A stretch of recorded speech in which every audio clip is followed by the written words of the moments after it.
अहंकार के आकाश में किसी को बहुत उड़ान भरने की आवश्यकता नहीं है।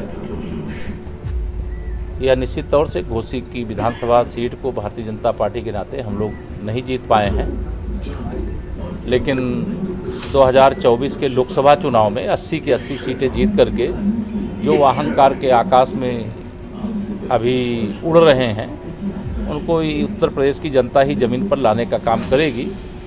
हार हुई है, उसकी पार्टी समीक्षा कर रही है, भविष्य में जीत कैसे हो इसकी तैयारी कर रही है।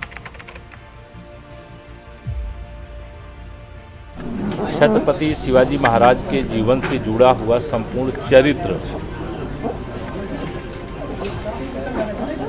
जो पढ़ा गया है वो बहुत थोड़ा पढ़ा गया है, और जो संपूर्ण उनका जीवन है वह बहुत विस्तृत है। और जिस प्रकार से लखनऊ को यानी उत्तर प्रदेश की राजधानी को इस कार्यक्रम के लिए चुना गया है, और इस कार्यक्रम को लेकर के जो लखनऊ सहित पूरे प्रदेश के अंदर उत्साह है और जो उसकी तैयारी है, मैं उसकी सराहना करता हूं। व्यक्तिगत तौर से भी मैं पूरी ताकत से इस कार्यक्रम को सफल बनाने के लिए तो लगा ही हूं, लेकिन सभी को अपील भी करता हूं, आह्वान भी करता हूं कि इस कार्यक्रम का हिस्सा बने। 26 अक्टूबर से यह कार्यक्रम प्रारंभ होने वाला है और इस कार्यक्रम में सब लोग अपनी सहभागिता कैसे दर्ज करावें, ये कार्यालय है जहां से आज हम लोग इस यात्रा का शुभारंभ कर रहे हैं जन जागरण की दृष्टि से। और कई कार्यक्रम अभी तक हो चुके हैं, जो मुझे जानकारी मिली है लगभग 40 बड़ी महत्वपूर्ण बैठकें अलग अलग ज़िलों में आयोजित की गई हैं, लेकिन एक एक ज़िले में 10-10, 5-5 ज़िले के लोग वहां पर आए थे और बहुत उत्साह है इस कार्यक्रम को लेकर के।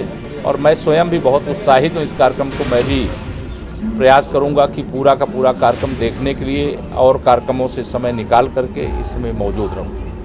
सर, घोसी उपचुनाव को लेकर तमाम जगह होर्डिंग्स लगाई जा रही हैं। एक तरफ सपा कार्यालय के सामने होर्डिंग लगाई गई है कि टाइगर अभी जिंदा है, शिवपाल यादव की फ़ोटो। दूसरी तरफ लगाई गई ओम प्रकाश राजभर की फ़ोटो कि ये दगे हुए कारतूस हैं, सभी राजनीतिक दल सावधान रहें। इस तरह की चीज़ें हो रही हैं। मैं ये मानता हूँ कि अहंकार के आकाश में किसी को बहुत उड़ान भरने की आवश्यकता नहीं है। यह निश्चित तौर से घोसी की विधानसभा सीट को भारतीय जनता पार्टी के नाते हम लोग नहीं जीत पाए हैं, लेकिन 2024 के लोकसभा चुनाव में 80 की 80 सीटें जीत करके जो अहंकार के आकाश में अभी उड़ रहे हैं उनको उत्तर प्रदेश की जनता ही ज़मीन पर लाने का काम करेगी। हार हुई है, उसकी पार्टी समीक्षा कर रही है, भविष्य में जीत कैसे हो इसकी तैयारी कर रही है। G20 सर चल रहा है दिल्ली में, पूरे कई देशों के लोग आए हुए हैं। देखिए, G20 कोई साधारण चीज़ नहीं है। मुझे तो दिल्ली भारत की राजधानी में स्थित जो भारत मंडपम है, मुझे वो संयुक्त राष्ट्र संघ का जैसे कार्यालय लग रहा हो कि आज पूरी दुनिया भारत में, भारत की राजधानी में, और इसका श्रेय अगर किसी को जाता है तो भारत के यशस्वी प्रधानमंत्री माननीय श्री नरेंद्र मोदी जी को जाता है। और माननीय नरेंद्र मोदी जी को यह अवसर प्रदान करने का जो श्रेय है वह देश की जनता को जाता है। इसलिए इसमें जो सम्मान आज माननीय प्रधानमंत्री जी का हो रहा है, जो सम्मान भारत का हो रहा है, वो भारत की 140 करोड़ जनता जनार्दन का हो रहा है। और यह सफल आयोजन के लिए मैं माननीय प्रधानमंत्री जी को बधाई देता हूं। G20 में अफ्रीकन यूनियन जो के अध्यक्ष को भी शामिल करने का काम भारत के अंदर हुआ है, ऐतिहासिक काम हुआ है। और दिल्ली का जो घोषणा पत्र है जिसमें सर्वसम्मति हुई है, जो विषय लाए गए हैं, यह भी एक ऐतिहासिक उपलब्धि है।